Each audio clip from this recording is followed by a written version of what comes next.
No meio de um casamento luxuoso, quando todos esperavam a noiva, uma voz cortou o salão. Você vai negar suas filhas? O silêncio tomou conta. À porta, a ex-namorada humilde surgia. E ao lado dela, duas meninas idênticas ao noivo milionário. A verdade prometia destruir não só um casamento, mas uma vida inteira de segredos. Antes de darmos início, conta aqui nos comentários de onde você está assistindo e já deixe um curtir. Porque o que você vai ver agora é uma história capaz de arrepiar até os corações mais fortes. O salão inteiro estava mergulhado em ouro e cristais. Lustres enormes refletiam a luz como se tentassem competir com o brilho dos convidados. Roupas caras, perfumes sofisticados, joias cintilando sob flashes de celulares e câmeras profissionais. Tudo parecia calculado para exibir poder e perfeição. No altar, Renato Martins, o milionário que a imprensa adorava retratar como exemplo de sucesso e determinação, erguia o queixo com orgulho. Vestia um terno sob medida, corte impecável, e sorria como quem acreditava estar prestes a consolidar o maior triunfo da sua vida: casar-se com Isadora Prado, herdeira de uma família influente, e unir não apenas dois nomes, mas dois impérios. Tudo corria como planejado, até que as portas do salão se abriram de forma abrupta. O estrondo ecoou mais alto do que a música suave do piano, mais forte do que os cochichos animados dos convidados. As cabeças se viraram ao mesmo tempo. Um arrepio atravessou o ambiente luxuoso quando uma figura feminina surgiu na entrada. Marta não estava vestida para brilhar. O vestido simples, bege, quase apagado, destoava completamente dos trajes extravagantes ao redor. Mas não foi a simplicidade dela que prendeu os olhares.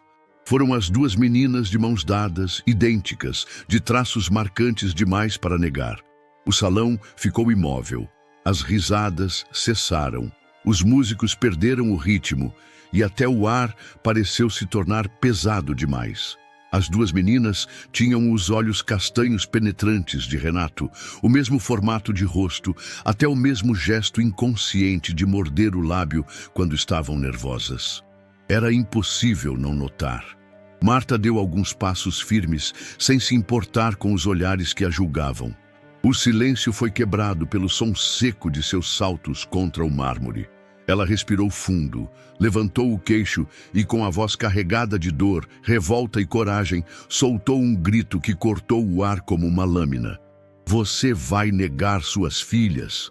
O eco reverberou nas paredes de vidro e aço. Um suspiro coletivo percorreu o salão.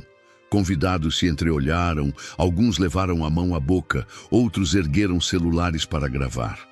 Isadora, paralisada no altar, olhou para Renato em choque, esperando uma reação, uma negação imediata, qualquer coisa que explicasse aquele absurdo. Renato congelou. O sangue pareceu abandonar seu rosto por um instante. Seus olhos se fixaram nas duas meninas, cópias em miniatura de si mesmo. A semelhança era cruel, impossível de ser ignorada. Mas ele tentou. Endureceu o maxilar, ajustou a postura e respirou fundo como quem se preparava para enfrentar uma batalha. Isso é um absurdo, murmurou mais para si do que para os outros, mas os microfones espalhados pelo salão captaram cada sílaba. Marta avançou mais alguns passos, puxando as filhas pela mão. As meninas assustadas se encolheram atrás dela, mas não tiravam os olhos de Renato. Havia algo naquela troca de olhares, um reconhecimento silencioso, uma ligação que a ausência de anos não conseguira apagar. Isadora levou a mão ao peito, buscando ar. Sua mente corria em círculos. Filhas dele, no altar minutos antes do casamento. As câmeras, agora voltadas não para a noiva ou para o noivo, mas para a mulher humilde e as meninas, registravam cada detalhe. Quantas vezes você achou que poderia enterrar o passado, Renato? A voz de Marta tremia, mas não de medo, de indignação. Quantas vezes acreditou que sua ambição valia mais do que vidas? Essas meninas têm nome, têm história, têm sangue, e você nunca teve coragem de olhar para elas. Um burburinho cresceu no salão. Pessoas cochichavam, algumas em choque, outras já com olhares famintos por escândalo. A sociedade de luxo presente ali vivia para esse tipo de queda pública. Quanto mais alto o pedestal, mais prazeroso era assistir à queda. Renato tentou manter a compostura. Passou a mão pelos cabelos com um gesto nervoso e murmurou: "Marta, você não pode fazer isso aqui." Ela ergueu o rosto, os olhos marejados e firmes ao mesmo tempo. "Posso sim, porque aqui é onde todos precisam ouvir. Você pode enganar a mídia, pode enganar conselheiros, pode enganar até a sua noiva, mas não pode apagar a verdade. Elas estão aqui, elas são suas filhas." Um clique de câmera ecoou mais alto do que deveria. Jornalistas, até então discretos, se adiantaram para registrar cada segundo. Aquilo deixava de ser apenas um drama íntimo para se transformar em um espetáculo público. Isadora olhou para Renato, os olhos marejados, a maquiagem começando a borrar. "Isso é verdade?" Sua voz saiu frágil, quase implorando por uma negação. Renato piscou várias vezes, como se buscasse uma resposta pronta, mas nada vinha. Seu silêncio foi mais eloquente do que qualquer palavra. Os convidados começaram a cochichar mais alto. Alguns já sacavam celulares para postar nas redes sociais. O caos tomava conta, mas ninguém ousava se mover. O salão inteiro estava hipnotizado pelo escândalo que explodia diante de seus olhos. E no centro de tudo, Marta permanecia firme, as filhas agarradas às suas mãos, encarando Renato como se o desafiasse a repetir em voz alta a negação que o mundo inteiro sabia ser mentira. O salão, ainda atônito pelo grito de Marta, parecia respirar em suspenso. O tempo parecia ter parado, mas as câmeras não. Flashes estouravam, microfones eram empurrados para frente, jornalistas se apertavam para captar cada reação. O que era para ser o casamento mais glamouroso do ano se tornara uma arena pública de julgamento. Renato, no centro do furacão, engoliu em seco. Seus olhos fugiam das filhas, mas eram constantemente puxados de volta pela semelhança esmagadora. Ele sabia. No fundo, sempre soube. Mas a máscara que vestira por tantos anos não poderia cair ali, diante de centenas de testemunhas, e milhões que logo veriam tudo pela televisão e pelas redes sociais. Ele respirou fundo e ergueu a voz com a firmeza de um homem acostumado a dominar salas de reunião e a manipular plateias. "Isso é um golpe baixo", declarou, a voz grave ecoando nos alto-falantes. "Essa mulher está tentando arruinar um momento sagrado da minha vida. Essas crianças não são minhas." O burburinho aumentou. A negação era esperada, mas soava frágil diante da imagem inegável das meninas. Marta avançou mais 2 passos, agora tão próxima que podia ver a tensão no maxilar dele. Seus olhos queimavam de indignação. "Olhe para elas, Renato!" gritou, a voz embargada de dor. "Olhe bem, você tem coragem de dizer que não vê o próprio reflexo nesses rostos?" Renato manteve a pose, mas suas mãos tremiam discretamente ao lado do corpo. Tentou disfarçar levando uma ao bolso do paletó. Os convidados observavam com uma mistura de fascínio e repulsa, como quem assiste a um império ruir. Isadora, imóvel ao lado do altar, sentia o chão desmoronar sob seus pés. Seus olhos percorriam Renato, Marta e as 2 meninas como se buscassem uma rachadura que explicasse tudo. Mas não havia explicação. Só silêncio pesado e a ferida aberta da dúvida. Ela tentou falar, mas sua voz saiu fraca. "Renato, me diga que isso não é verdade." Renato olhou para ela por um instante, o olhar carregado de desespero contido. Ele sabia que precisava negar até o fim. A máscara não poderia cair. A perda de Isadora seria a perda da aliança estratégica com sua família, do acesso a um círculo de poder que ele lutara a vida inteira para conquistar. "Não é verdade, Isa," disse, forçando firmeza. Essa mulher está me chantageando. A resposta não convenceu. O olhar de Isadora tremeu e lágrimas começaram a escorrer pelo rosto impecavelmente maquiado. Enquanto isso, no fundo do salão, um homem alto, de terno escuro e olhar calculista, observava a cena com um leve sorriso nos lábios. Augusto, sócio de Renato, braço direito nos negócios, mas nunca amigo. Ele via o espetáculo não com choque, mas com excitação. A queda de Renato era a oportunidade perfeita para avançar. É agora que ele sangra, pensou, sem tirar os olhos do noivo acuado. Marta ergueu o tom novamente, não se intimidando com a negação. Chantagear, riu com amargura. Você abandonou uma mulher grávida, Renato. Não teve coragem de assumir nada, nem mesmo quando eu implorei que estivesse lá. E agora tem a audácia de chamar isso de chantagem? A plateia reagiu com um misto de suspiros e murmúrios indignados. A imagem do empresário admirado se desfazia diante de todos. Renato deu um passo à frente, tentando retomar o controle. Basta, Marta, você não vai me destruir com mentiras. Mas naquele momento, Sofia, uma das meninas, se soltou da mão da mãe e avançou alguns passos. Tinha os olhos arregalados, a respiração curta, mas a firmeza na postura lembrava a dele. Ela não disse nada, apenas encarou o homem no altar com um olhar que desnudava as defesas que ele tentava erguer. Era como se a semelhança física falasse por si só. O silêncio da menina foi mais devastador do que qualquer acusação. Renato desviou o olhar. Isadora cobriu a boca com a mão, um soluço escapando.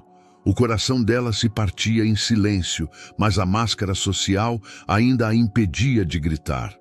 Jornalistas já transmitiam em tempo real. Nos canais de notícia, as manchetes começaram a surgir. Milionário é acusado de esconder paternidade no altar. Escândalo interrompe casamento de Renato Martins. Nas redes sociais, vídeos e fotos viralizavam em segundos, multiplicando o constrangimento do empresário. Augusto, recostado em uma das colunas, enviou uma mensagem rápida pelo celular. Preparem o dossiê, é agora que o castelo desmorona.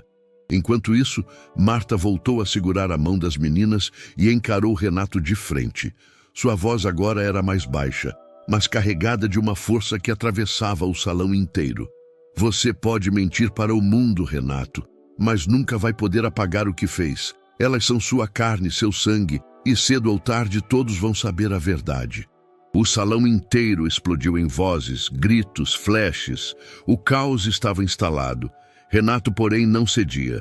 Manteve a máscara de aço, ainda que por dentro estivesse despedaçado. Era a luta desesperada de um homem que preferia a mentira à ruína imediata. E Augusto, com o sorriso discreto de um predador paciente, já afiava as garras para atacar. O escândalo no salão não apenas abalou o presente, mas abriu uma brecha no tempo. Enquanto jornalistas se digladiavam por imagens e convidados se retiravam atordoados, a mente de Marta parecia viajar para longe dali, como se cada palavra engasgada, cada lágrima represada, a empurrasse de volta ao passado. O passado tinha cheiro. Odores de hospital, de suor noturno, de lágrimas salgadas. E Marta voltou a sentir tudo de uma vez, como se fosse ontem. Naquele tempo, ela ainda acreditava em promessas. Lembrava-se de quando segurara o resultado do exame em mãos, o coração disparado entre o medo e a alegria. Sonhara com a reação dele. Renato vai ficar feliz, vai assumir, vai ser diferente, dizia a si mesma. Mas quando contou, ele não reagiu como esperava. Agora não, Marta, recordava as palavras frias, mais frias que o mármore do escritório onde ele passava noites inteiras. Estou prestes a fechar o maior contrato da minha carreira. Isso aqui pode mudar a nossa vida. A nossa vida, Renato? Ela tinha insistido, o olhar suplicante. E a vida que cresce dentro de mim, não conta? Renato desviou o olhar. Estava ali, mas já parecia em outro mundo, pensando em cifras, em reuniões, em projeções de lucro. Você é forte, Marta. Vai saber lidar. Foi a última frase que ouviu dele antes de ser deixada sozinha. Marta recordava o frio da maca, a claridade intensa do centro cirúrgico. Lembrava de ouvir os choros das filhas pela primeira vez, misturados ao som metálico de instrumentos médicos. Sofia nasceu primeiro, chorando forte, como quem protestava contra o mundo. Camila veio logo depois, miúda, mas com os mesmos olhos intensos. Ela procurou por Renato, mesmo sabendo que ele não estaria lá.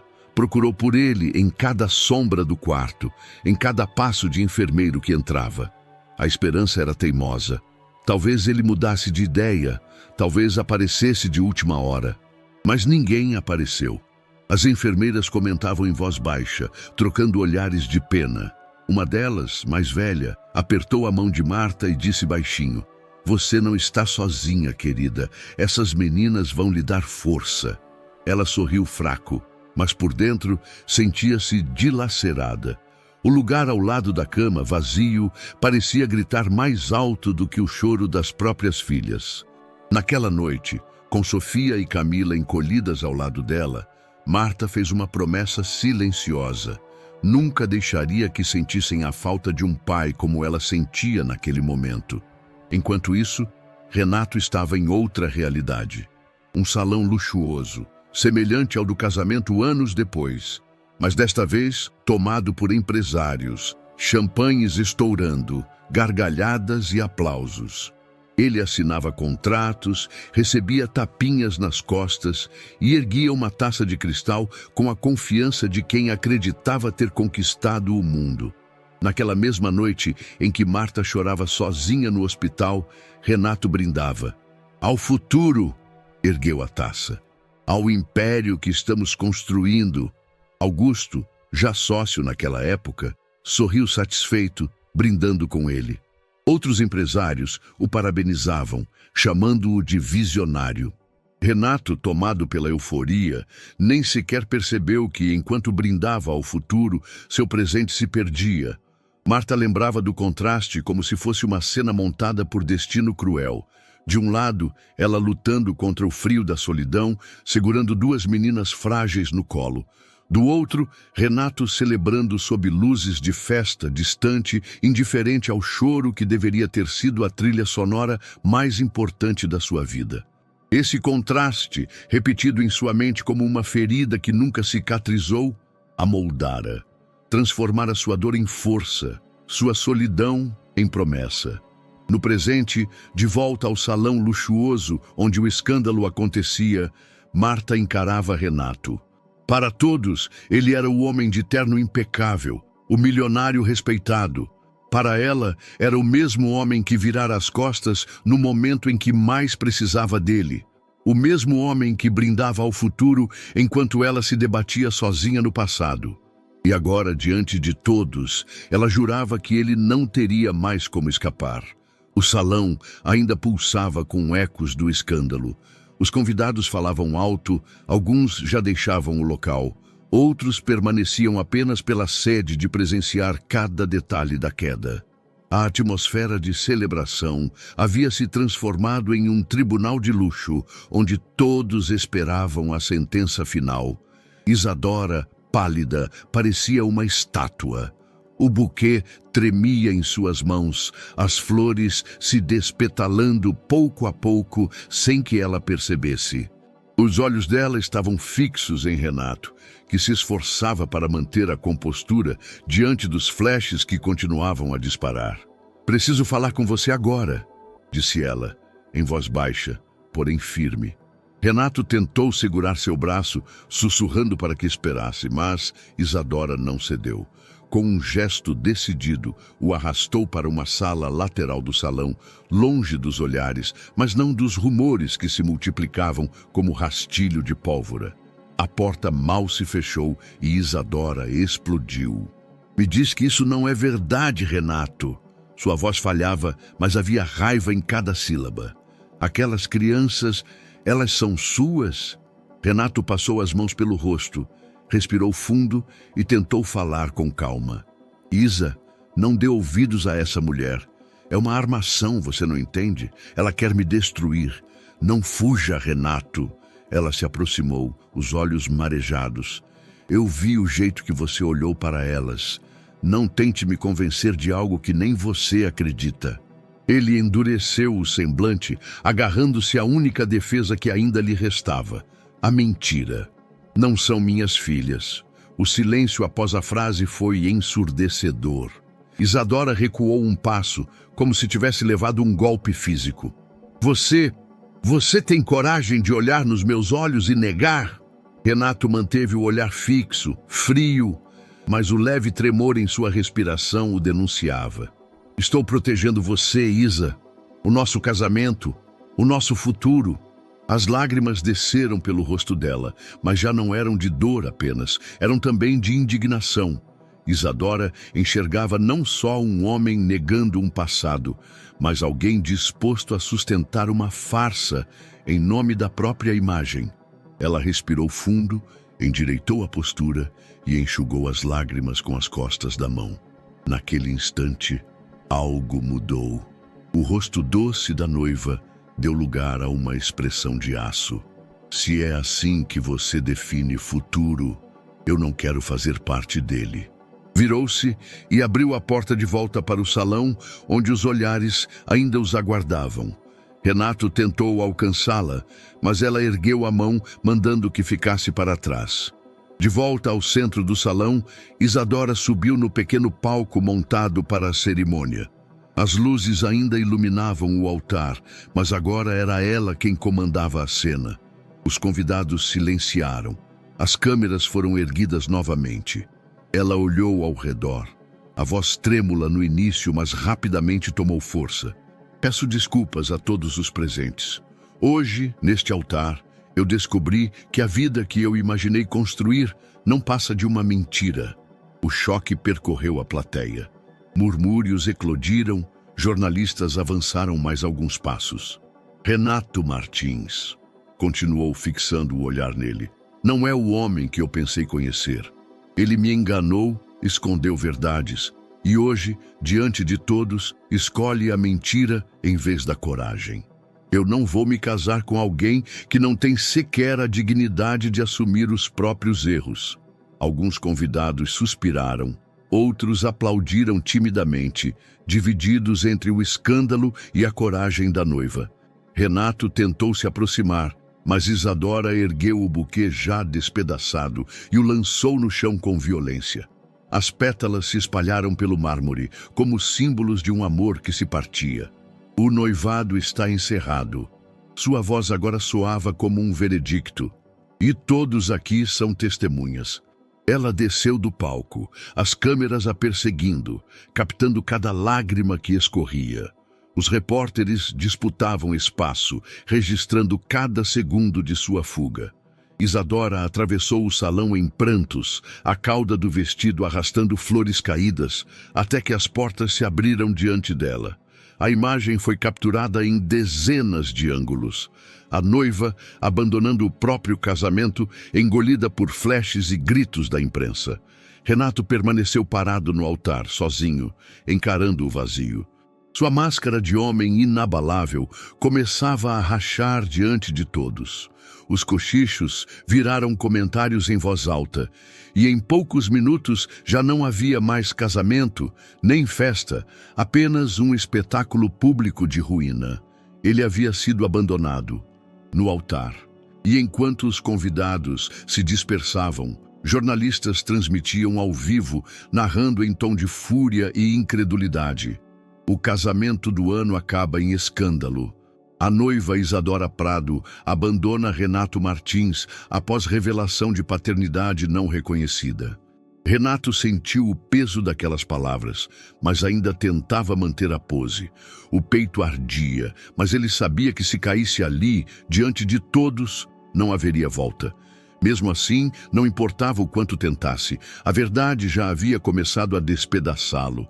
A noite não terminara no altar. O escândalo, filmado de todos os ângulos, não ficou restrito às paredes do salão luxuoso. Ele correu como fogo em palha seca. Antes mesmo de os convidados chegarem em casa, já havia transmissões ao vivo sendo reprisadas em canais de televisão, comentários inflamados em rádios, publicações em sites e principalmente nas redes sociais, onde a fúria coletiva se alimentava minuto a minuto. Na manhã seguinte não havia como escapar. Nas bancas, jornais exibiam a queda em letras garrafais.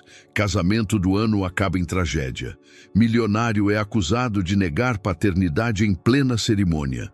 Isadora Prado abandona Renato Martins no altar.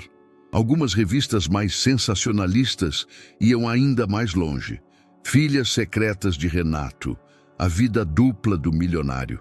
As imagens mais chocantes já estavam eternizadas. Marta de pé, firme, com as duas meninas agarradas às suas mãos. Renato congelado, incapaz de responder. Isadora chorando, com o buquê despedaçado aos pés. Eram instantâneos que não precisavam de legenda. Cada olhar contava uma história de dor, traição e ruína. Na internet, os vídeos do momento em que Marta gritou "Você vai negar suas filhas" foram compartilhados milhões de vezes. Alguns editados com zoom nos rostos das meninas, outros com trilhas dramáticas que amplificavam o choque. O trecho de apenas 10 segundos se tornara o mais visto das últimas 24 horas. Nos comentários, a revolta crescia. Que homem sem vergonha, negar as próprias filhas na frente de todos. Força para Marta, que mulher corajosa. As meninas são a cara dele, impossível negar. Com a indignação veio também a ironia. Memes se espalharam. Imagens de Renato com frases como "pai do ano", acompanhadas de risadas. Outros mostravam comparações lado a lado. De um lado, Renato sorrindo em entrevistas passadas, afirmando que família era a base de tudo. Do outro, a foto dele desviando o olhar das filhas no altar. O apelido "pai ausente de luxo" começou a circular e viralizou.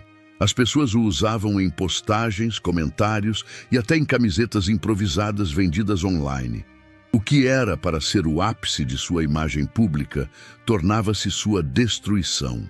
Enquanto isso, em grupos de mensagens privados, histórias antigas vinham à tona. Ex-colegas de universidade contavam casos de arrogância. Antigos parceiros de negócios mencionavam sua frieza.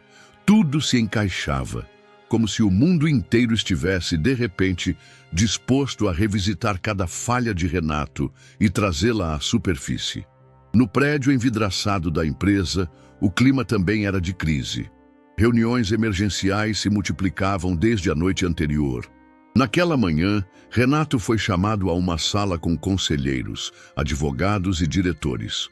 O ambiente estava carregado e, pela primeira vez, ele não entrou como o homem inabalável que todos respeitavam, mas como um réu prestes a ser julgado. "Precisamos de uma resposta imediata, Renato", disse um dos conselheiros mais antigos, franzindo a testa. "O mercado não perdoa esse tipo de escândalo." Outro colocou gráficos sobre a mesa. Linhas vermelhas em queda. As ações despencaram logo na abertura. "Investidores já estão exigindo garantias." "Não podemos fingir que nada aconteceu", reforçou uma diretora de comunicação. "A imprensa está massacrando a empresa junto com você." Renato escutava, mas a mente parecia distante. O rosto cansado denunciava que ele não dormira. A cada menção à palavra paternidade, seu corpo enrijecia. "Eu vou lidar com isso", disse por fim, tentando manter a voz firme. "Não é assunto da empresa, é pessoal." O silêncio que se seguiu foi mais pesado do que qualquer acusação. Um dos conselheiros respondeu, seco: "Quando afeta os números, deixa de ser pessoal." Enquanto Renato lutava para manter controle, Marta enfrentava uma batalha completamente diferente. No modesto prédio onde vivia, a calçada estava tomada por repórteres. Microfones se estendiam em sua direção sempre que ela colocava o rosto na janela ou abria a porta. Fotógrafos disputavam espaço até mesmo quando ela descia para comprar pão. "Marta, você pretende processar Renato? Já pediu teste de DNA? Ele procurou as filhas depois do escândalo?" Cada pergunta era como uma lâmina, e Marta se esforçava para manter a calma. Mas as meninas, ainda tão jovens, não sabiam lidar. Sofia reagia com raiva. Quando via uma câmera, virava o rosto, cruzava os braços, cerrava os dentes. Certa manhã, ao serem cercadas na saída da escola, ela gritou: "Parem de filmar a gente!" Camila, por outro lado, chorava. Segurava forte a mão da mãe e perguntava por que todos estavam bravos com elas. "Ninguém está bravo com vocês, meu amor", dizia Marta, ajoelhando-se para enxugar suas lágrimas. "É com ele, só com ele." Mas sabia que, no fundo, era impossível blindá-las. O escândalo não era só de Renato, era delas também. Na escola, colegas comentavam. Alguns perguntavam em tom de curiosidade infantil: "É verdade que seu pai é rico?"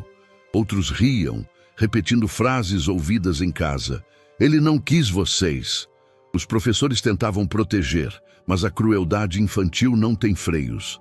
Marta sentia o peso de cada olhar atravessando a rotina simples que antes tinham.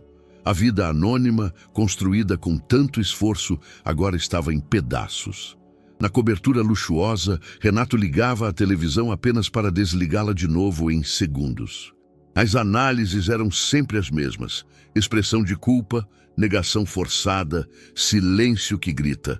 Nenhum comentarista lhe dava o benefício da dúvida.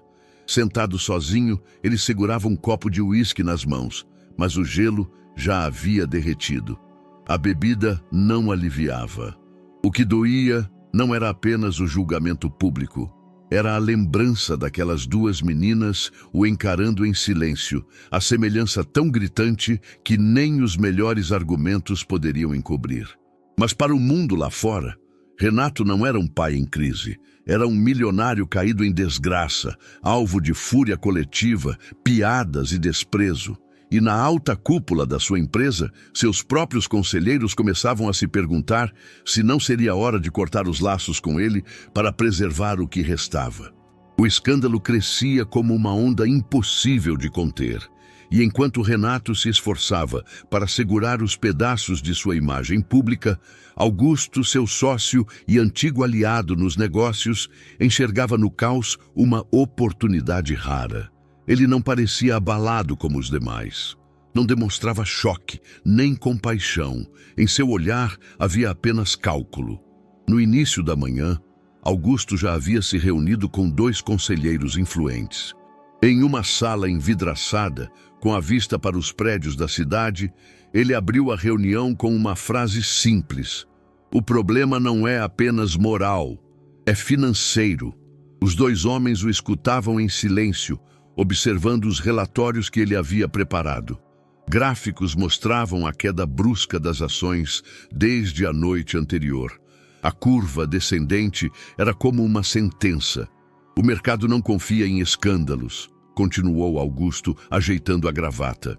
"Se Renato continuar na linha de frente, vamos perder contratos, investidores e credibilidade. A empresa não pode se misturar com essa lama." Ele não mencionou, mas todos entenderam a intenção por trás de suas palavras. Não se tratava de salvar Renato, mas de salvá-los de Renato. Ao mesmo tempo em que alimentava a desconfiança interna, Augusto se movia com habilidade fora das paredes da empresa. Repórteres recebiam mensagens anônimas com informações exclusivas, sempre apontando que Renato havia escondido mais do que todos imaginavam. As manchetes ganhavam força. Fontes afirmam que Renato Martins sempre escondeu segredos familiares. Cada rumor plantado era como uma fagulha que alimentava o incêndio. Mas Augusto sabia que apenas rumores não seriam suficientes. Precisava de alguém que desse rosto e voz à indignação.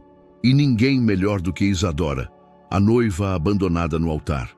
Naquela mesma semana, ele a procurou. Marcou o encontro em um café discreto, longe dos flashes. Isadora chegou de óculos escuros e rosto abatido, ainda tentando se recuperar da humilhação pública. "Não sei por que aceitei vir", disse ela, sentando-se com cautela. "Porque você precisa ser ouvida, Isadora", respondeu Augusto, com o tom de quem oferece apoio, mas carrega uma intenção oculta. Você foi enganada, exposta, usada. Não pode deixar que ele controle a narrativa. Ela franziu o senho hesitante. Acha que eu deveria falar? Não só acho. Inclinou-se na direção dela, baixando a voz. É necessário. Enquanto você se cala, Renato segue tentando manipular tudo. Mas se você contar sua versão, se mostrar o quanto foi enganada, todos verão quem ele realmente é. Isadora mordeu o lábio. Uma parte dela temia ser acusada de vingança, mas outra parte ansiava por justiça, ou pelo menos por aliviar a própria dor. E o que ganharia com isso? Ela perguntou desconfiada. Augusto sorriu de leve, quase paternal. Não é sobre ganhar, é sobre recuperar sua dignidade. Você foi traída diante de todos. Tem o direito de dizer ao mundo o que viveu. As palavras penetraram no coração ferido dela. Ele sabia exatamente onde tocar. No orgulho dilacerado, na vergonha ainda exposta nas redes sociais. Nos dias seguintes, colunistas sociais começaram a anunciar: Isadora Prado deve se pronunciar em breve sobre o escândalo. Era Augusto quem articulava cada linha, conectando jornalistas, sugerindo perguntas, moldando a narrativa. Enquanto isso, ele seguia pressionando investidores. Em telefonemas discretos dizia: eu entendo sua preocupação, estamos todos no mesmo barco, mas a verdade é que enquanto Renato permanecer à frente, a empresa será vista como instável. Não podemos perder décadas de credibilidade por causa de um erro pessoal dele. Aos poucos, os investidores mais nervosos começavam a concordar. Alguns já falavam em convocar uma reunião extraordinária do conselho para discutir mudanças na liderança.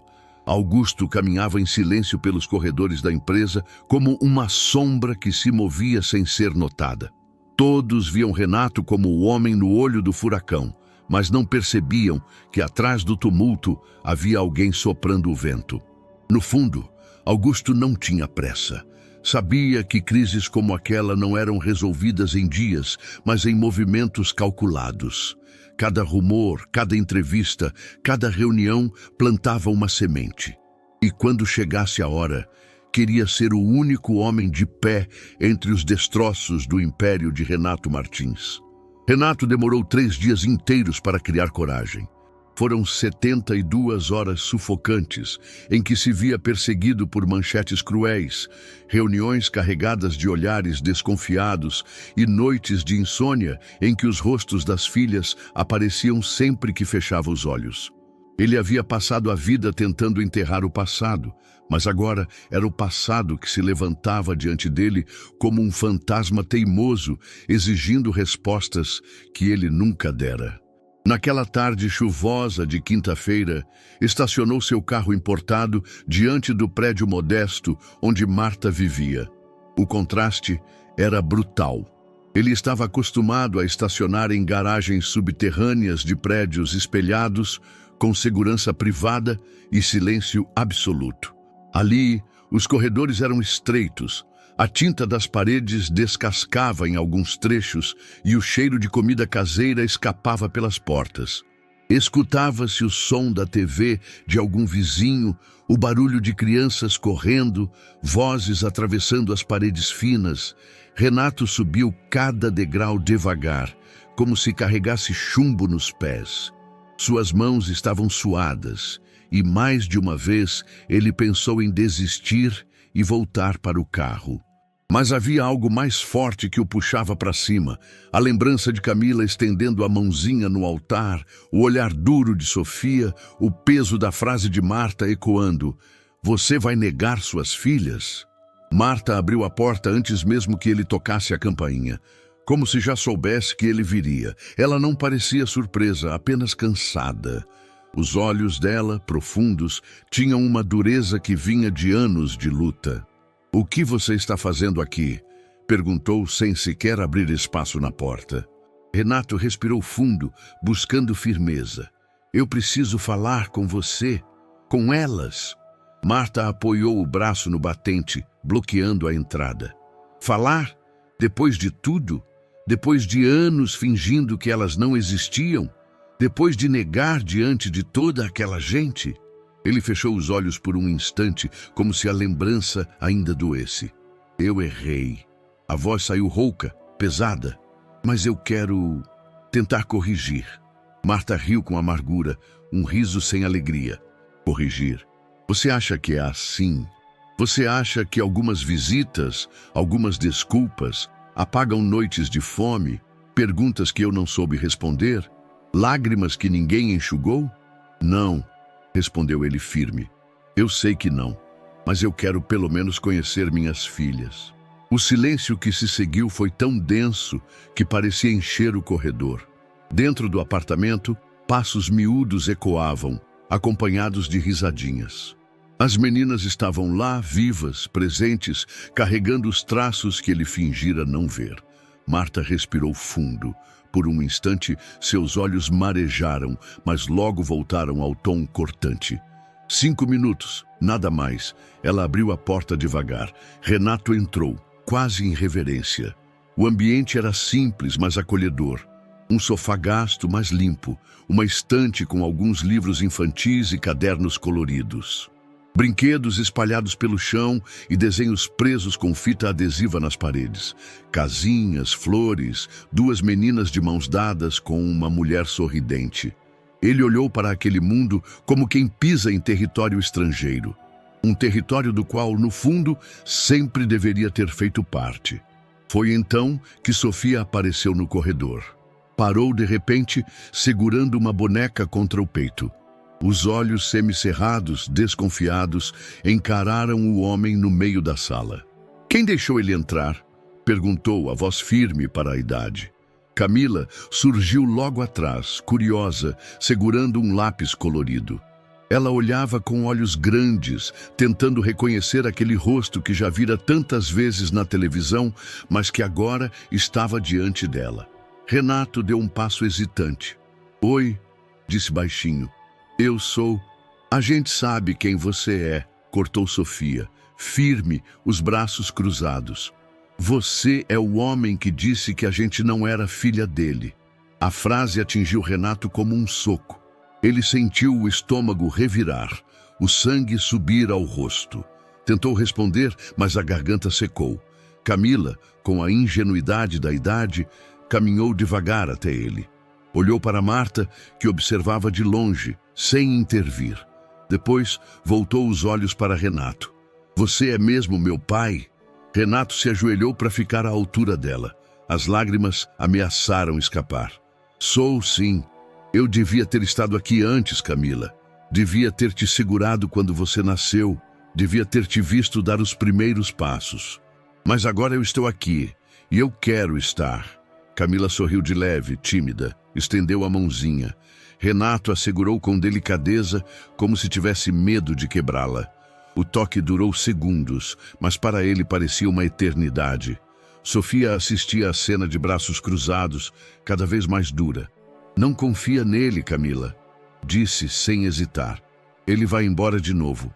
Renato ergueu os olhos encarando a filha mais velha. Eu não vou embora.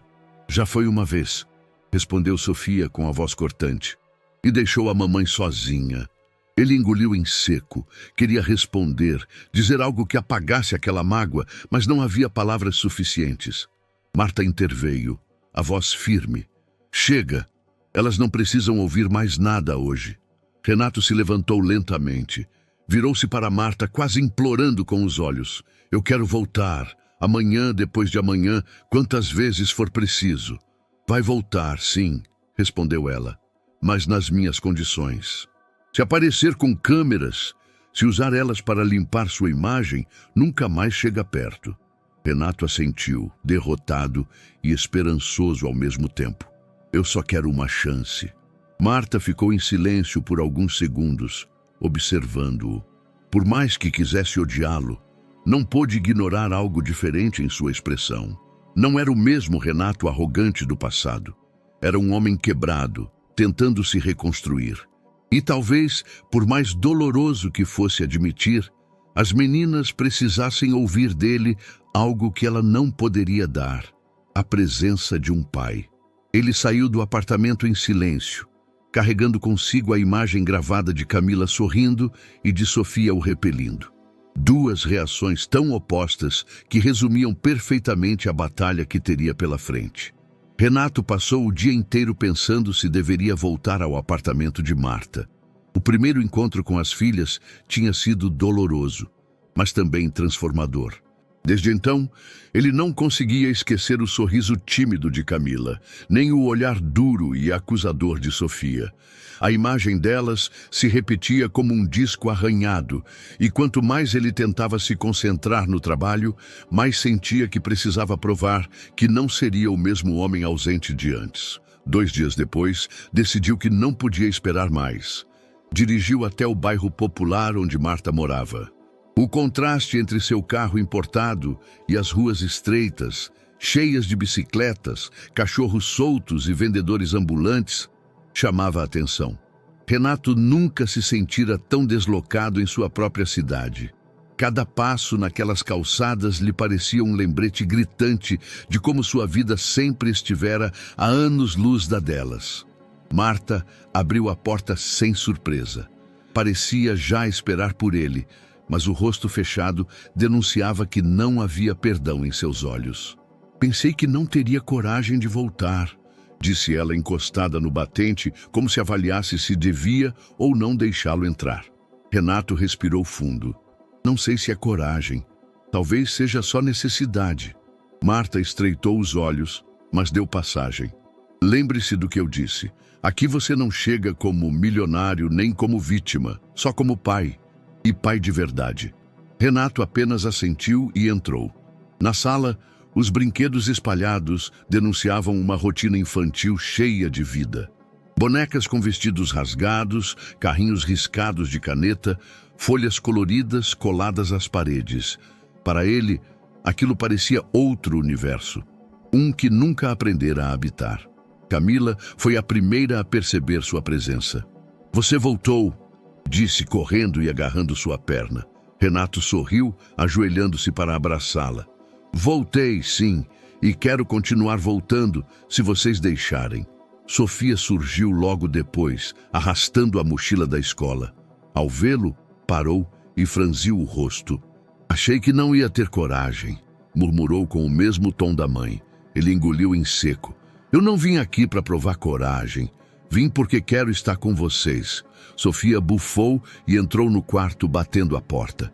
Camila segurou a mão de Renato, como se quisesse compensar o gesto da irmã. Marta observava em silêncio. Não interferiu. Renato tentou sorrir para Camila e então se levantou. Que tal a gente sair um pouco? Um passeio no parque. Só nós 3. Camila vibrou. Quero. Do quarto, a voz de Sofia ecoou. Não vou. Renato olhou para Marta, esperando uma decisão. Ela deu de ombros. Vá com quem quiser ir. Mas nada de presentes caros. Nada de aparecer como herói. Ele assentiu. Pouco depois, estavam no parque do bairro. Era uma cena simples. Famílias sentadas em bancos de madeira. Crianças correndo atrás de pipas. Um homem vendendo algodão doce. Para Renato, acostumado a reuniões em resorts e jantares requintados, era como entrar em outro mundo. Camila correu até os balanços, rindo alto. Renato a empurrou com cuidado até ela pedir mais forte. Ele a atendia, e cada risada dela parecia rasgar camadas de gelo de seu peito. Sofia, entretanto, caminhava atrás deles sem entusiasmo. Sentou-se num banco, tirou um livro da mochila e começou a folhear, ignorando o pai. Renato se aproximou devagar. Não vai brincar? Não. A resposta foi curta, seca. Por quê? Ela fechou o livro, encarando-o com raiva. Porque isso é mentira. Você não é pai porque trouxe a gente num parque. Pai não some por anos. Pai não nega as filhas. Renato sentiu o golpe. Não respondeu. Apenas ficou ao lado dela em silêncio, respeitando a dureza do olhar que ela lançava. Mais tarde, comprou pipoca. Camila aceitou animada, lambuzando as mãos com sal. Sofia recusou. Não preciso de nada de você. Mamãe já me dá tudo. De volta ao apartamento, já no fim da tarde, Renato quis prolongar o momento. Posso cozinhar para vocês? arriscou. Marta arqueou a sobrancelha. Você sabe cozinhar? Não, mas posso aprender. As meninas riram. Até Sofia não resistiu a um sorriso rápido, logo apagado. Renato entrou na cozinha, tirou o paletó e arregaçou as mangas. Procurou ingredientes, sem saber muito bem por onde começar. Encontrou macarrão, molho de tomate e algumas ervas secas. Camila correu para ajudar, animada. Eu mexo o molho. Ele a deixou mexer, rindo quando ela respingava na pia. Está muito salgado, ela disse, fazendo careta ao provar. Então você é minha provadora oficial, respondeu. Do corredor, Sofia observava, braços cruzados. Fingiu desdém, mas não tirava os olhos da cena. Quando finalmente sentaram para comer, o macarrão estava simples, meio sem graça, mas Camila bateu palmas. Está ótimo, Renato riu. Você é boazinha demais comigo. Sofia não disse nada, mas comeu em silêncio. Para ele, aquele gesto já era uma vitória.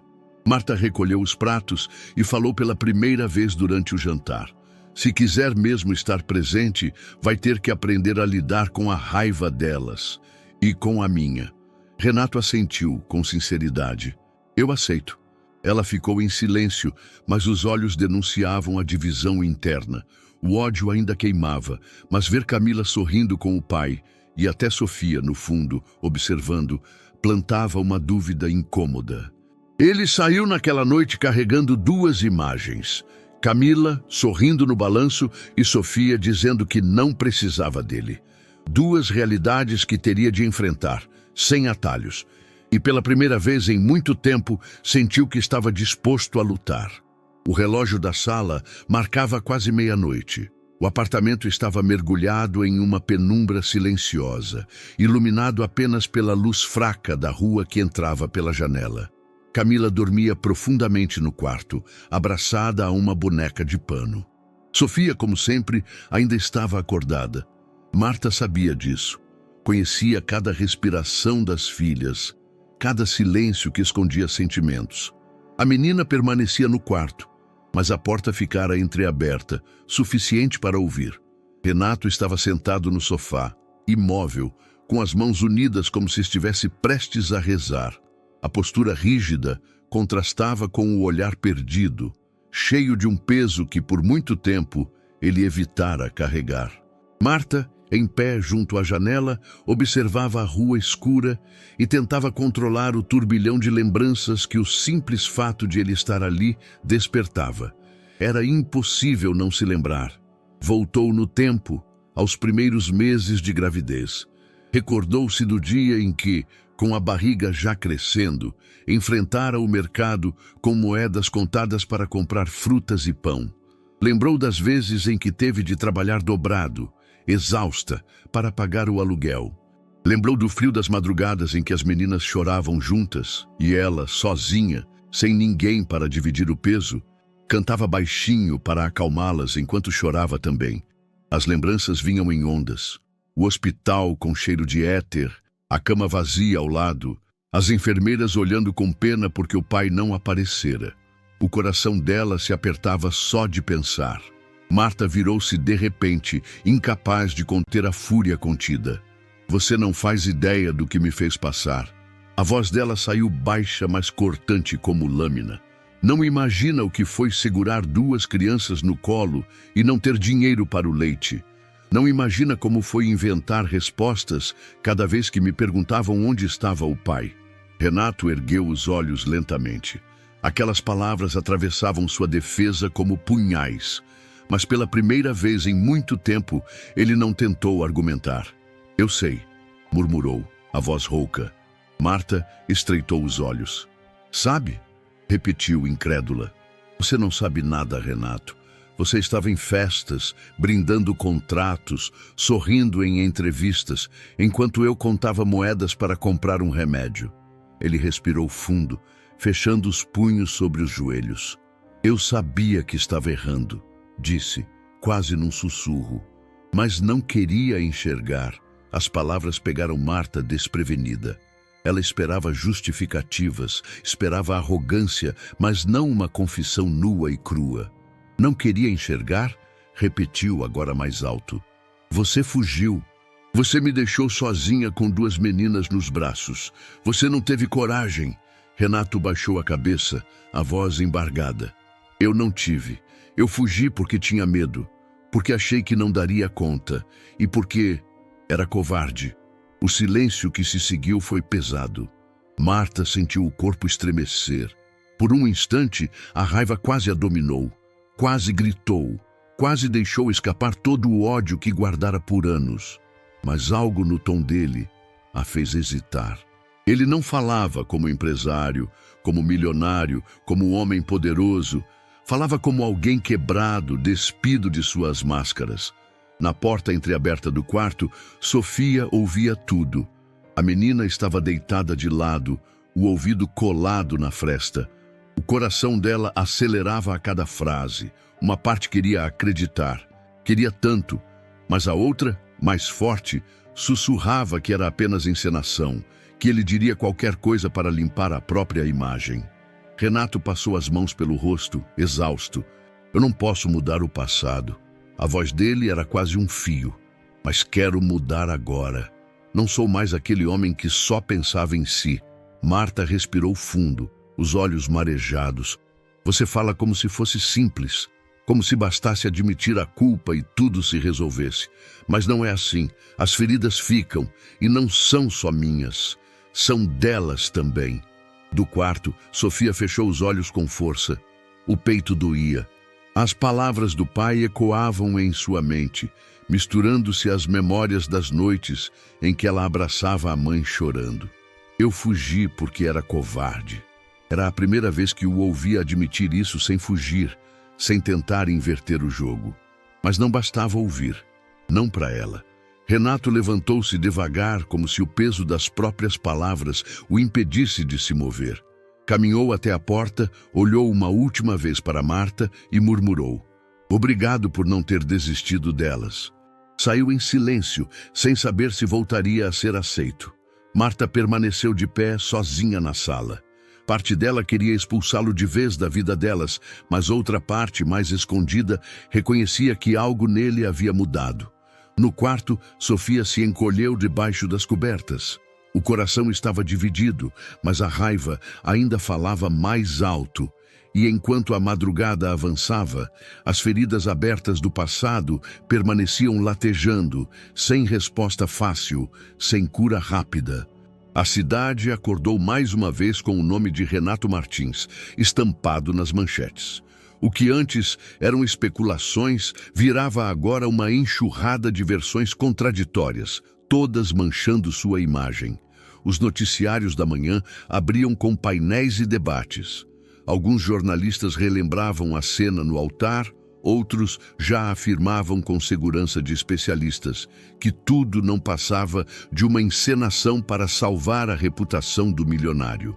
Enquanto o país discutia sua vida, nos bastidores, Augusto afinava os últimos detalhes do que já chamava de Operação Limpeza. No 27º andar do prédio da empresa, longe de jornalistas e funcionários comuns, uma reunião acontecia a portas fechadas. As persianas foram abaixadas, impedindo qualquer olhar curioso de fora. A sala oval, geralmente iluminada por janelas panorâmicas, parecia mais escura, abafada, pesada. Augusto estava à cabeceira, em posição de liderança. Sua postura era de alguém que não precisava levantar a voz para dominar a atenção. Ele arrumou os papéis à sua frente com calma e falou em tom controlado, como quem guia uma assembleia em direção a uma conclusão inevitável. Senhores, o cenário mudou. O escândalo não é apenas pessoal, é institucional. Um dos conselheiros, homem de cabelos brancos e terno impecável, resmungou. Renato sempre foi o rosto desta empresa. Não podemos tomar decisões baseadas em fofocas de tabloide. Augusto ergueu uma sobrancelha sem perder o tom paciente. Fofocas? Ele espalhou sobre a mesa recortes de jornais e impressões de sites. Cada folha carregava manchetes sublinhadas em vermelho. Renato inventa paternidade para sensibilizar público. Fontes revelam que meninas foram usadas em armação. crise de credibilidade ameaça o futuro da empresa. O silêncio caiu pesado. É isso que o mercado está lendo, continuou Augusto. Investidores não diferenciam fofoca de notícia. Só enxergam instabilidade. A diretora de comunicação pigarreou nervosa. A repercussão negativa é real. Recebemos ontem 3 pedidos de rescisão de contrato. Eles não querem associar suas marcas a esse escândalo. Outro conselheiro, mais pragmático, balançou a cabeça. Estamos no meio de uma tempestade. Se continuarmos com Renato no comando, todos nós seremos arrastados. Augusto manteve o tom frio. Não se trata de abandoná-lo. Se trata de proteger o patrimônio de todos aqui. Era mentira. Para ele, nunca se tratara da empresa. Tratava-se de destruir Renato e, no fim, assumir o que sempre desejara, o trono sozinho. Enquanto a reunião prosseguia, os rumores continuavam se espalhando do lado de fora com velocidade de incêndio em floresta seca.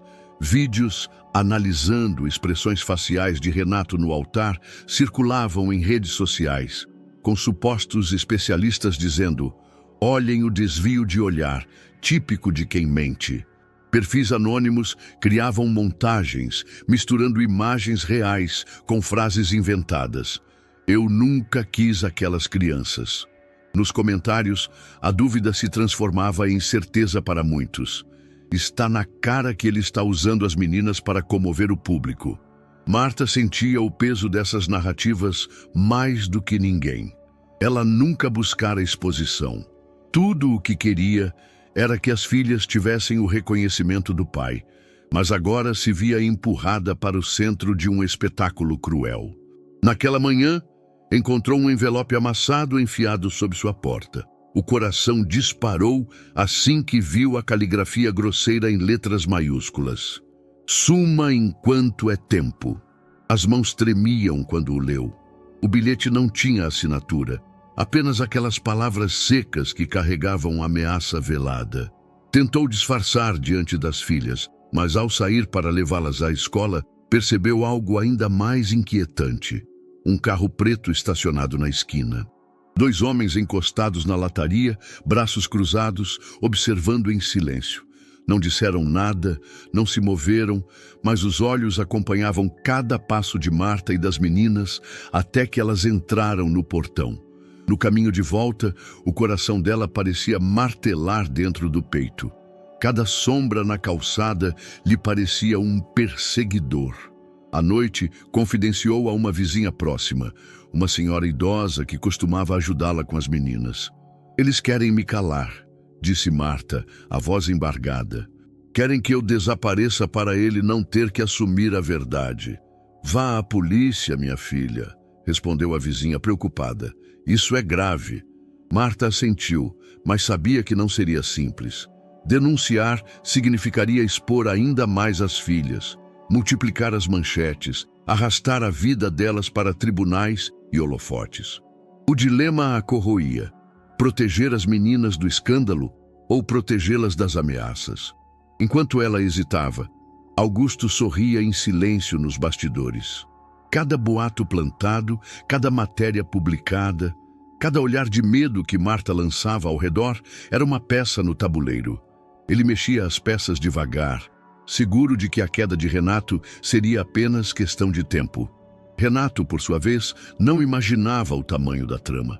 Estava ocupado tentando reconquistar espaço na vida das filhas, acreditando que o maior inimigo era a própria consciência. Não percebia que, do outro lado, alguém cavava cuidadosamente o buraco embaixo de seus pés. O preço da verdade começava a ser cobrado, em manchetes, em desconfiança, em ameaças veladas. E todos os envolvidos, cada um à sua maneira, já estavam pagando. O sábado amanheceu pesado, o céu coberto de nuvens cinzentas que pareciam anunciar chuva. Dentro do pequeno apartamento, a tensão era ainda maior do que o clima lá fora. Marta preparava café na cozinha, tentando se concentrar no cheiro forte que se espalhava pelo ambiente, mas sua mente não parava de girar. Sentia que algo estava prestes a explodir, e não demoraria muito. Sofia foi a primeira a aparecer. Tinha os ombros tensos, o cabelo preso num coque apressado e os olhos carregados de uma raiva que a fazia parecer mais velha do que era. Sentou-se à mesa de repente, batendo o corpo contra a cadeira com um estrondo que denunciava impaciência. Mãe, eu não aguento mais guardar isso, disse com a voz embargada, mas firme. Marta largou a colher que mexia o café e virou-se devagar. O que foi, Sofia? A menina inspirou fundo, como quem junta coragem. Eu nunca vou chamar ele de pai. Nunca! As palavras ecoaram na cozinha como uma sentença. Marta engoliu seco, tentando se manter calma, mas o impacto daquela declaração atravessou seu peito. Filha, começou, mas foi interrompida. Não adianta tentar me convencer. Sofia apertou as mãos contra a mesa. Você sabe o que eu vi, mãe. Eu estava lá quando você chorava escondida no banheiro. Eu vi você passar noites acordada, porque não tinha dinheiro para nada. Eu vi você se matar de trabalhar enquanto ele vivia sorrindo em fotos de revista. A voz dela subia a cada frase, misturando dor e indignação. Marta se aproximou, mas Sofia recuou. Ele não é nada para mim. Não importa quantas vezes apareça aqui com cara de arrependido. Não importa se todo mundo chama ele de milionário. Para mim, ele nunca vai ser pai. Marta respirou fundo, sentindo o coração acelerar. Sofia, eu não estou pedindo que você o aceite, mas a Camila... A menina continuou, mordendo os lábios para conter o choro. Ela acredita em tudo. E isso vai machucar ela, mãe. Como se tivesse sido chamada pelo nome, Camila surgiu do quarto. Ainda de pijama, os cabelos desgrenhados, mas com um sorriso largo e ingênuo. Segurava uma folha colorida de papel sulfite, orgulhosa.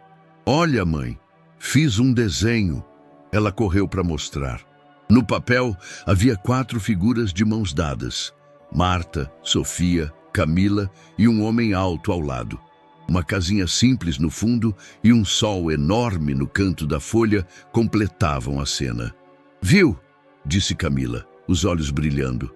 A gente pode ser uma família de verdade. Sofia riu com amargura.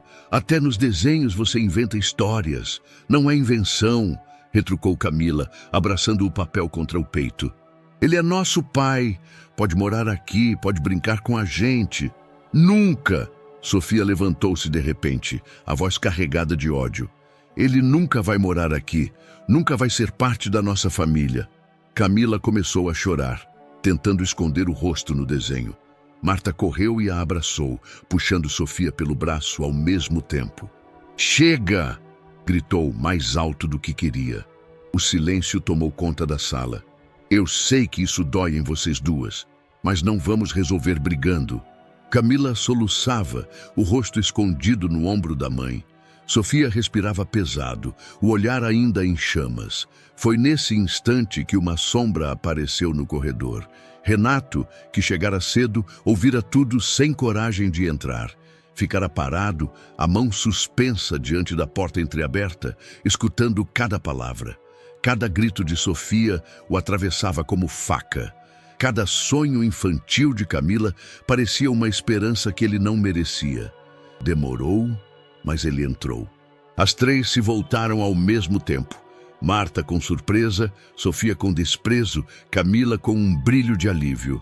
Eu ouvi vocês, disse Renato, a voz trêmula, mas firme. Ouvi tudo. Ele avançou devagar, sem tentar tocar em ninguém. Eu sei que não mereço ser chamado de pai. Não vou pedir que vocês façam isso, mas quero estar aqui, para as duas, do jeito que cada uma deixar. Camila correu até ele e o abraçou pela cintura, apertando com força. Eu quero você aqui. Renato a envolveu, emocionado.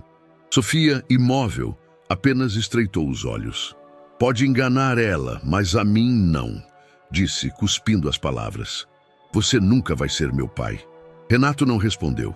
Apenas encarou a filha, aceitando o ódio sem tentar rebatê-lo. Pela primeira vez, entendeu que precisaria lidar não só com o perdão, mas também com a recusa. Marta observava a cena de braços cruzados. O coração dela oscilava entre raiva e dúvida. A imagem de Camila sorrindo nos braços do pai a enfraquecia, mas as palavras de Sofia eram como lembretes de tudo que vivera sozinha. E ali, diante dela, estava o retrato da vida que construíram. Uma filha entre o ódio e a esperança. A outra agarrada ao sonho de uma família inteira. E Renato no meio, sentindo o peso de duas realidades que ele mesmo criara.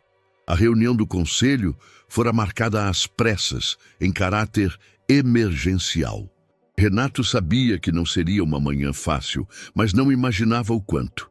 O ar-condicionado da sala de reuniões soprava frio demais. As persianas fechadas bloqueavam a vista da cidade e o silêncio dos presentes tinha um peso sufocante.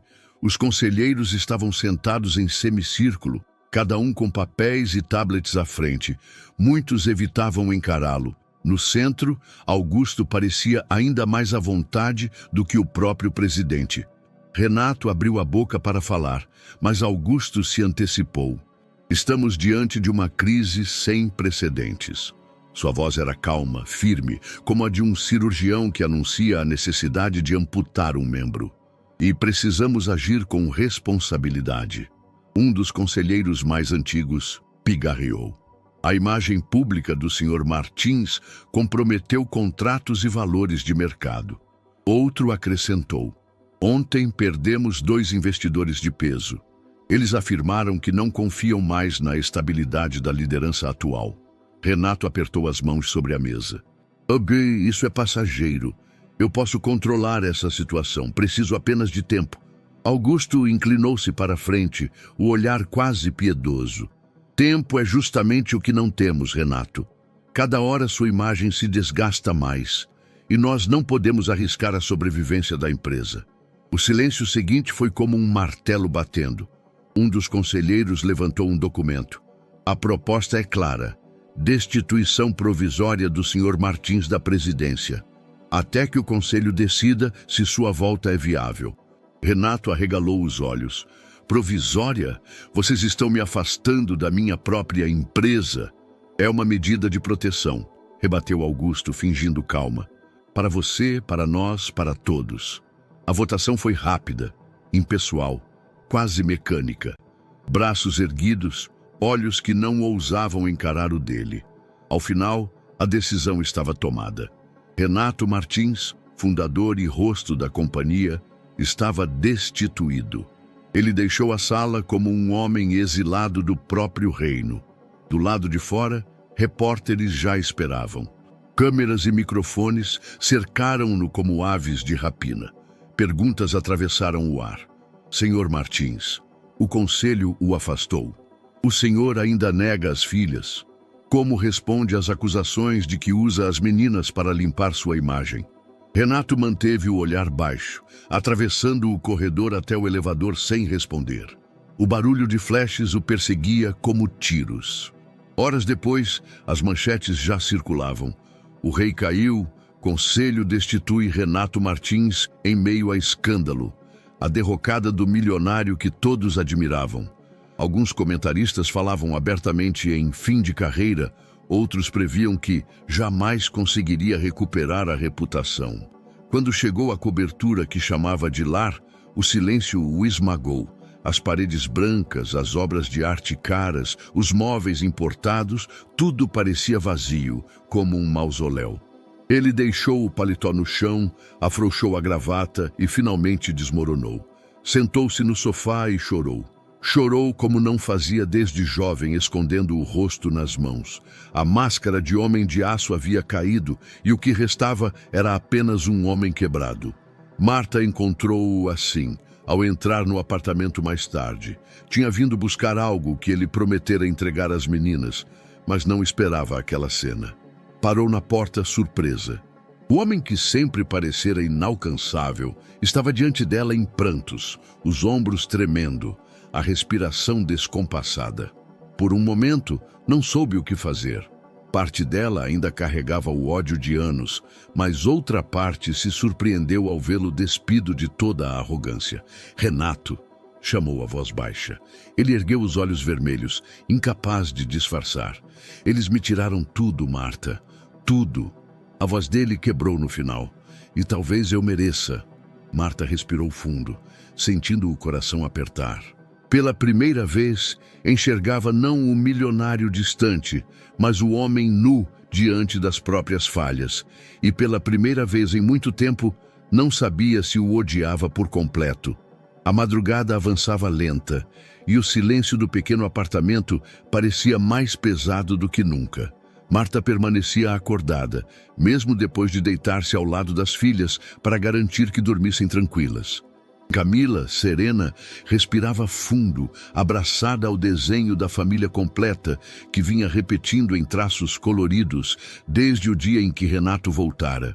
Já Sofia, virada para a parede, mantinha os olhos semicerrados, como se tentasse se convencer de que o sono chegaria, embora o corpo estivesse rígido de tanta raiva contida.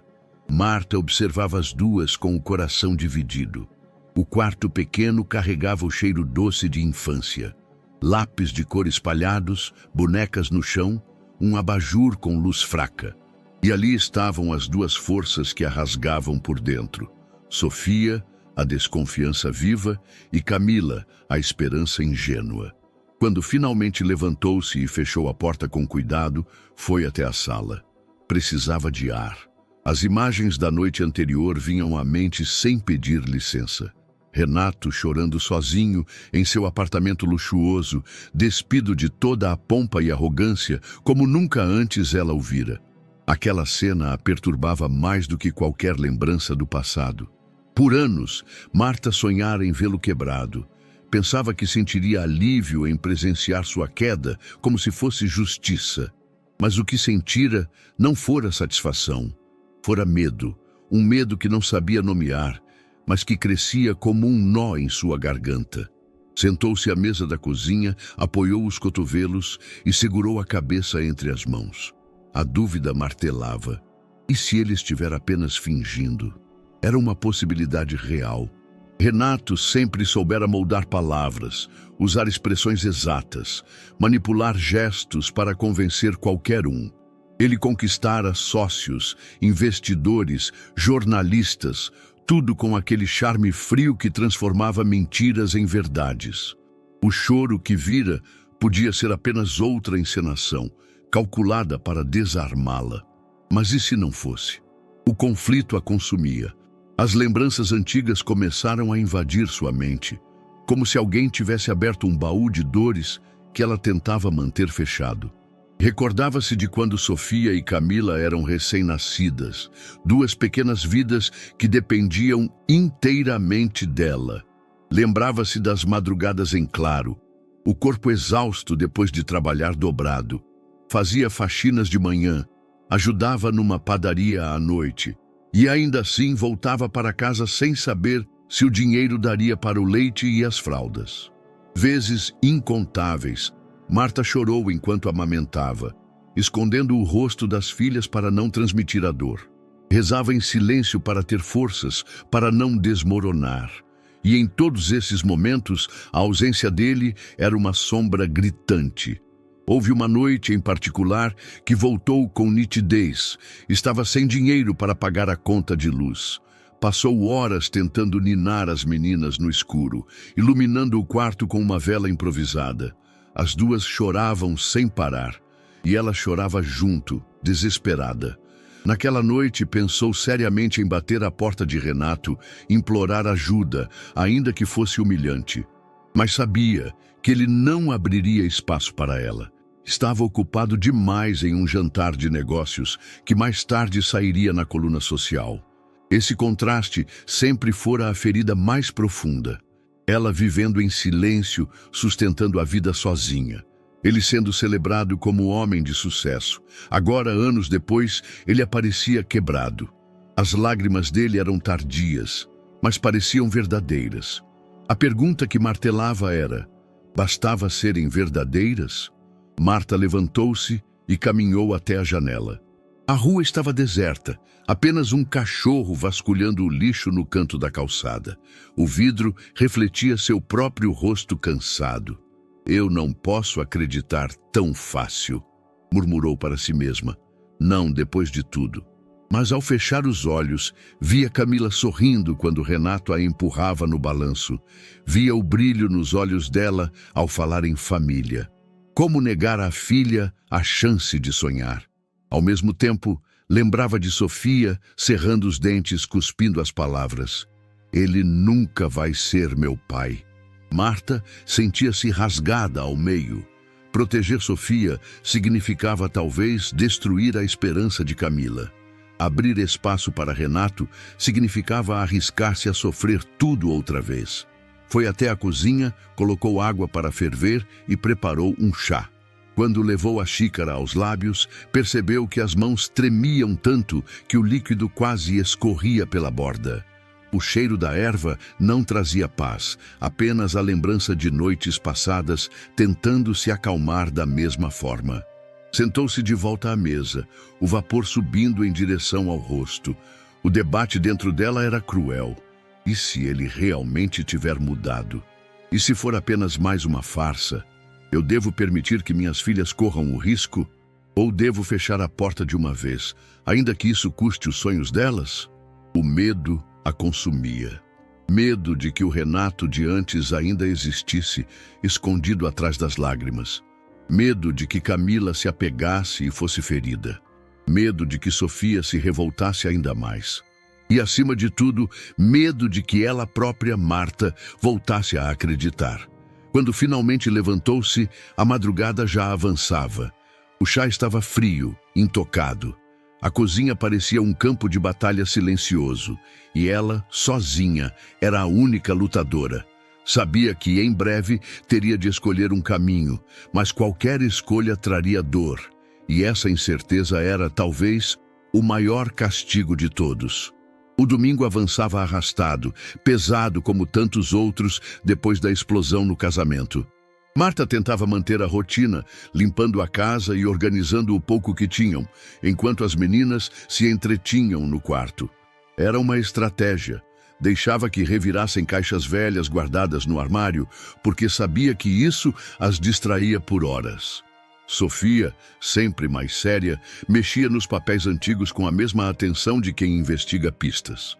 Ao lado, Camila ria sozinha, encantada ao encontrar uma boneca sem braço e um álbum de figurinhas incompleto. Mas foi Sofia quem, ao empurrar uma pilha de cadernos rabiscados, encontrou uma caixa de madeira antiga, coberta de poeira e com o fecho meio solto. "O que é isso?" murmurou, puxando para mais perto. Camila largou a boneca e se aproximou curiosa. Sofia abriu a tampa com esforço, revelando objetos que tinham o cheiro do tempo. Cartas dobradas, um lenço amarelado, algumas fotografias em preto e branco de parentes distantes. Mas no fundo, escondida sob recortes de jornal, havia uma pequena caixinha de veludo azul marinho. Sofia a pegou, intrigada. A superfície estava gasta, como se tivesse sido muito manuseada, e ainda assim guardava uma solenidade. Quando abriu, encontrou um medalhão prateado, levemente arranhado, mas brilhando com um reflexo frio. "Uau!" sussurrou Camila com os olhos arregalados. "É lindo." Sofia segurou-o com cuidado, a corrente escorregando entre seus dedos. "Parece antigo. Deve ser importante." Camila tentou tocar, mas Sofia recuou um pouco. "Espera, vamos perguntar para a mamãe." Nesse instante, Marta entrou no quarto, trazendo roupas para guardar. Ao ver o medalhão nas mãos da filha, parou abruptamente. O coração disparou. "Onde vocês acharam isso?" perguntou, a voz tomada por uma emoção difícil de disfarçar. "Estava nessa caixa", respondeu Sofia. "O que é?" Marta caminhou devagar até elas e sentou-se na beira da cama. Tomou o medalhão nas mãos com delicadeza, como se fosse frágil. Seus olhos se encheram de lágrimas instantaneamente. "Esse foi o primeiro presente que o pai de vocês me deu." As meninas arregalaram os olhos. Camila sorriu de imediato. Sofia franziu o rosto. "Papai?" repetiu Camila, quase em êxtase. "Mas ele nunca deu nada pra gente." Marta suspirou, passando o polegar sobre a superfície do medalhão.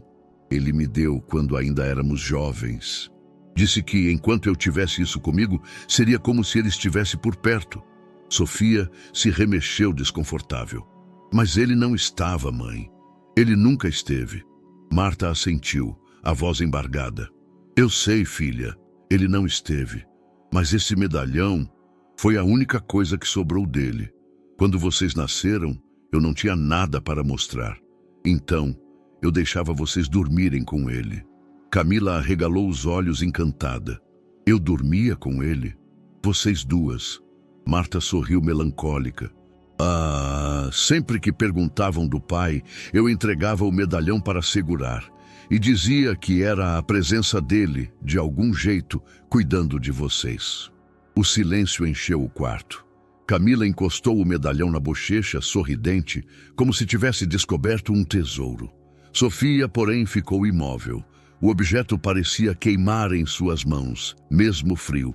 Lembranças vieram, noites em que se perguntava onde estava o pai, manhãs em que via colegas sendo buscados por homens que os chamavam de filha ou princesa, enquanto ela fingia que não ligava. Agora sabia que a mãe tentava preencher o vazio com aquele pequeno pedaço de metal. Então, o tempo todo você quis que a gente acreditasse que ele existia? Perguntou, a voz baixa. Marta assentiu. Eu tinha mágoa, sim, mas nunca quis apagar a imagem dele. Vocês mereciam sentir que tinham algo do pai, mesmo que fosse só esse medalhão. Sofia ficou olhando para o objeto por longos segundos. Parte dela ainda carregava ódio, lembrando das lágrimas da mãe e das dificuldades que viveram. Mas outra parte inesperada começou a se abrir. Uma curiosidade, um desejo secreto de que talvez houvesse algo verdadeiro naquela ligação. Camila, radiante, abraçou a mãe. Então agora a gente pode mostrar para ele. Pode dizer que nunca esquecemos. Sofia não respondeu. Mas, quando finalmente pegou o medalhão de volta e fechou a corrente na palma da mão, sentiu algo que a abalou profundamente. Pela primeira vez, a imagem do pai não era feita apenas de raiva. Era também feita de ausência, de saudade do que nunca existira. E isso a deixava ainda mais confusa. A noite na cidade parecia carregar uma eletricidade diferente. Do alto da cobertura envidraçada em que morava, Augusto observava as luzes urbanas piscarem, como se fossem sinais de aprovação ao seu plano. Sobre a mesa de vidro à sua frente, pastas abertas exibiam relatórios de mercado, cópias de matérias de jornais. E no centro, um convite recém-impresso, com letras formais. Coletiva de imprensa, segunda-feira, 10 horas. Auditório Central. Augusto acendeu um charuto caro, tragou devagar e deixou a fumaça se espalhar pelo ambiente. Sorriu para o reflexo no vidro, como se brindasse consigo mesmo. Está chegando a hora de derrubar o rei, murmurou. A coletiva fora preparada com precisão cirúrgica. Jornalistas influentes receberam convites individuais, acompanhados de promessas de revelações exclusivas. Boatos, cuidadosamente alimentados, circulavam nos bastidores. Haveria documentos comprometedores, testemunhas dispostas a falar e até possíveis provas de que Renato estaria inventando paternidade para sensibilizar o público. Enquanto isso, o conselho da empresa fervia. No início da manhã, secretárias já não davam conta do telefone. Investidores exigiam explicações, clientes ameaçavam rescindir contratos, jornalistas imploravam por declarações oficiais. O prédio, antes um símbolo de ordem, agora parecia um castelo sitiado. Um conselheiro veterano comentou em tom grave durante uma reunião emergencial. Nunca vi nada assim. Se não reagirmos rápido, o nome da companhia vai afundar junto com ele. Outro, mais jovem, completou. O problema é que, se o conselho hesitar, vão acusar a gente de conivência. As manchetes internacionais já anunciavam a crise como irreversível.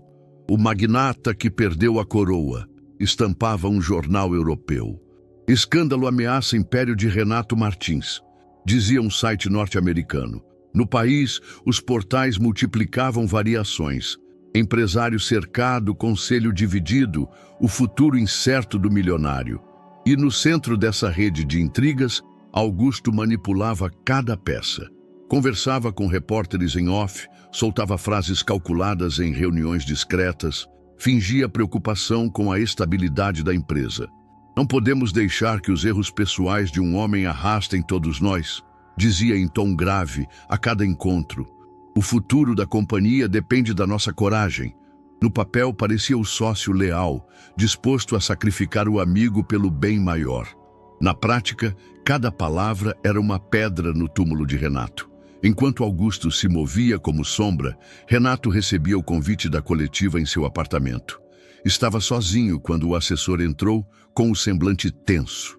"Eles armaram isso contra você", disse entregando o envelope. "É uma emboscada. Se você for, vai ser massacrado. Se não for, vão dizer que fugiu." Renato segurou o papel por longos segundos. As letras pretas pareciam gritar para ele. "Auditório Central", murmurou quase sem voz. "A cidade inteira vai estar assistindo." Passou a tarde andando de um lado para o outro, incapaz de descansar. O eco das palavras das filhas não lhe saía da mente. Via Camila sorrindo, dizendo que queria uma família de verdade. Via Sofia, de braços cruzados, cuspindo raiva e dizendo que ele nunca seria pai. E no meio disso tudo, a lembrança de Marta, segurando o medalhão, confessando que as filhas dormiam com ele quando eram pequenas. À noite, Marta apareceu para buscar as meninas. Encontrou-o ainda de pé, com o convite nas mãos. "O que é isso?" perguntou desconfiada. Renato lhe estendeu o papel, sem forças para esconder. Marta leu, o rosto se fechando imediatamente. "Você não pode ir, vai ser destruído." Ele riu sem humor. "Já estão me destruindo, Marta. Se eu não for, vão dizer que sou covarde. Se eu for, pode ser o fim." "Então não vá", insistiu ela. "Pense nas meninas. Elas já sofreram o bastante." Renato a encarou com olhos vermelhos. "Justamente por elas eu vou." Pausou, respirando fundo. "Prefiro ser destruído de pé, olhando todos nos olhos, do que morrer calado." Marta ficou em silêncio. A raiva que sentia por ele se misturava a algo inesperado. Respeito. Por mais que temesse que fosse apenas orgulho disfarçado, havia também coragem naquela decisão. Na manhã seguinte, enquanto a cidade fervia em expectativa, Renato vestiu o terno mais sóbrio que tinha. As mãos tremiam ao ajustar a gravata diante do espelho. Não era mais o magnata confiante que a imprensa conhecera. Era um homem à beira do abismo, disposto a encarar a queda. Ao sair de casa, viu dezenas de câmeras já o aguardando. Flashes dispararam como tiros. Repórteres gritaram perguntas que ele não respondeu. Apenas caminhou até o carro. Cada passo pesado como se carregasse chumbo nos pés. No fundo, sabia que aquele dia poderia ser o último de sua vida pública. Mas também sabia que precisava atravessá-lo.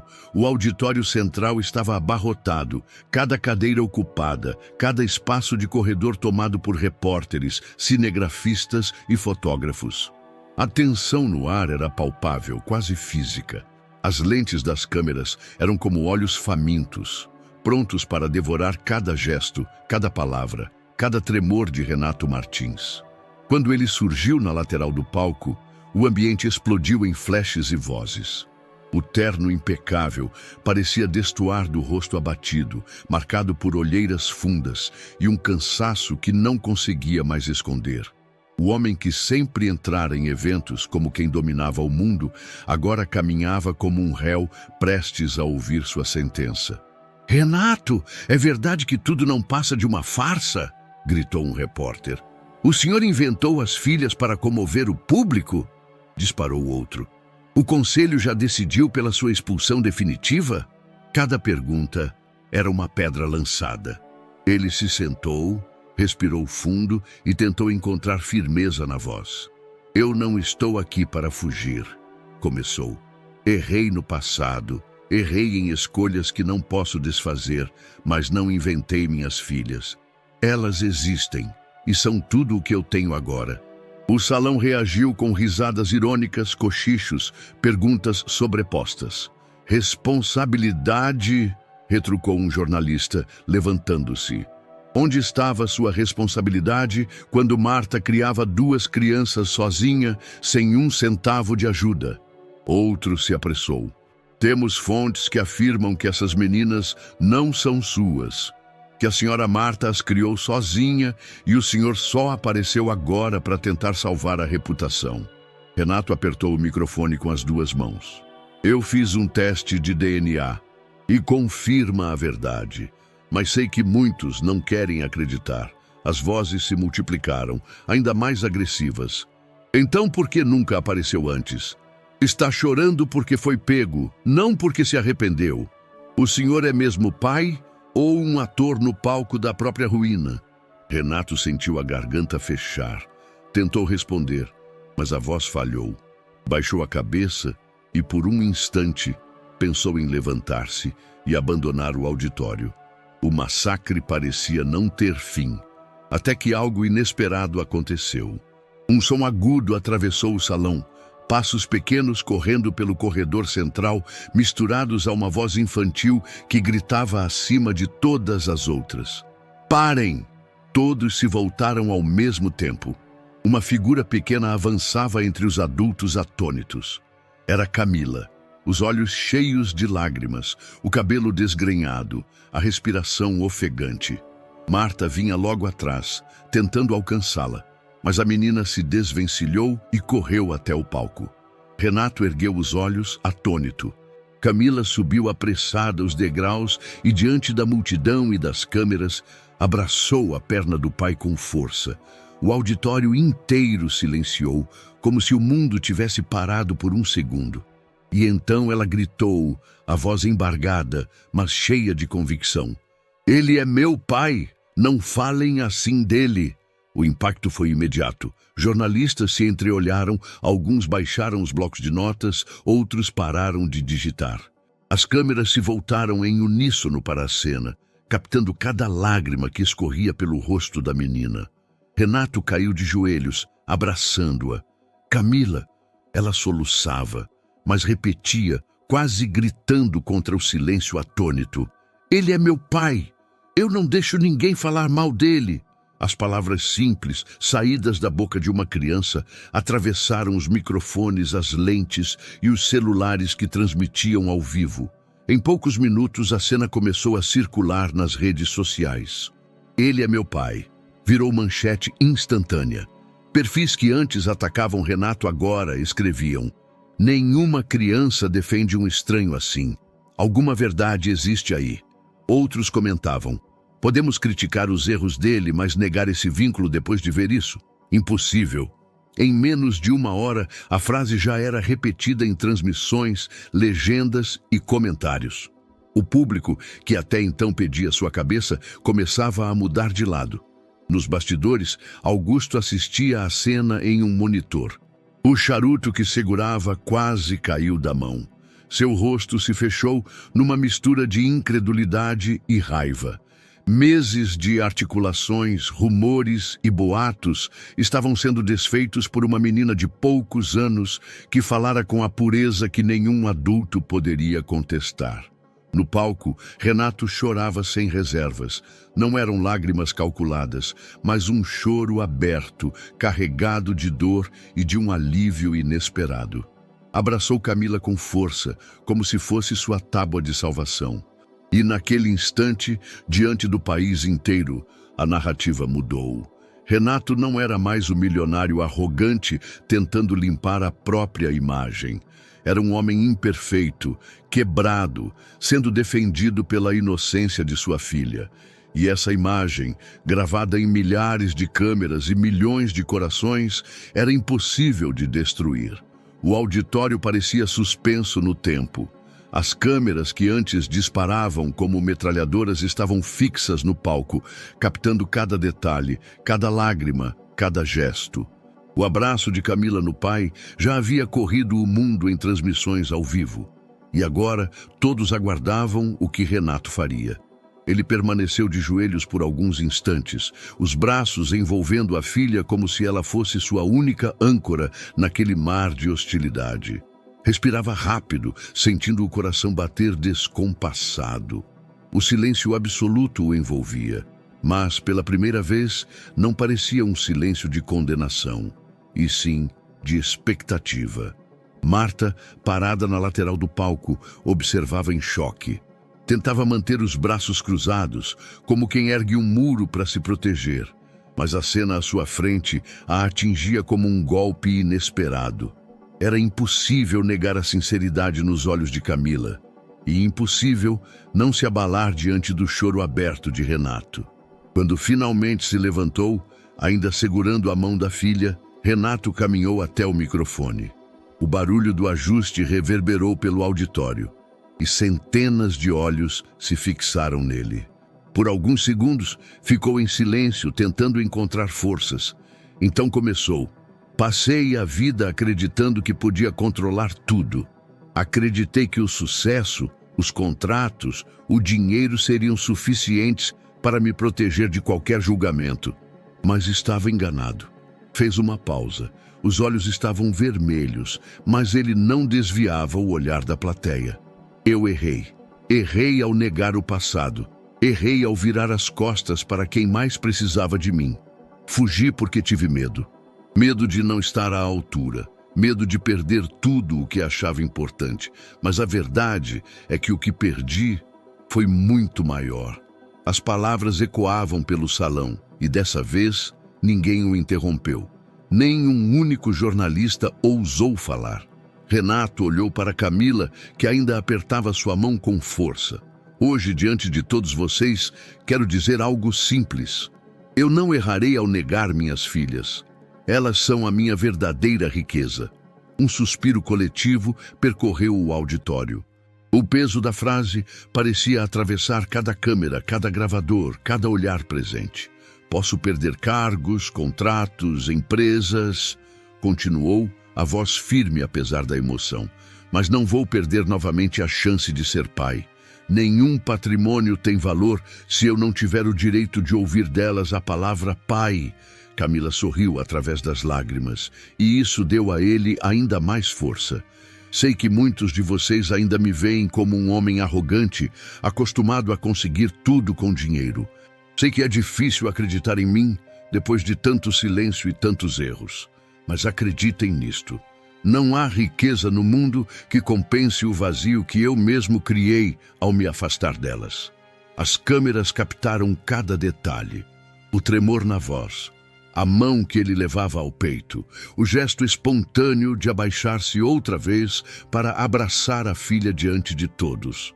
Na lateral, Marta sentia o peito apertado. Durante anos alimentara rancor, ódio, raiva de cada lágrima que derramara sozinha. E agora, ouvir aquele homem admitir fraqueza, confessar em público o que sempre negara, mexia com algo dentro dela. Não era perdão, ainda não, mas era como se uma pedra enorme tivesse começado a rachar. Renato respirou fundo e concluiu. O passado não pode ser apagado. Eu não quero apagar, quero enfrentá-lo. E quero que todos aqui saibam, minha luta de agora em diante não é por poder nem por dinheiro, é por elas. Por alguns segundos, houve apenas silêncio. Então um jornalista começou a bater palmas, depois outro, e em seguida o auditório inteiro aplaudia de pé. Não eram aplausos ensaiados, nem de protocolo. Eram aplausos carregados de emoção, de reconhecimento de uma verdade que ninguém podia negar. Naquele instante, a imagem de Renato deixava de ser a do magnata arrogante, caído em desgraça. Agora, diante das câmeras, diante do mundo, ele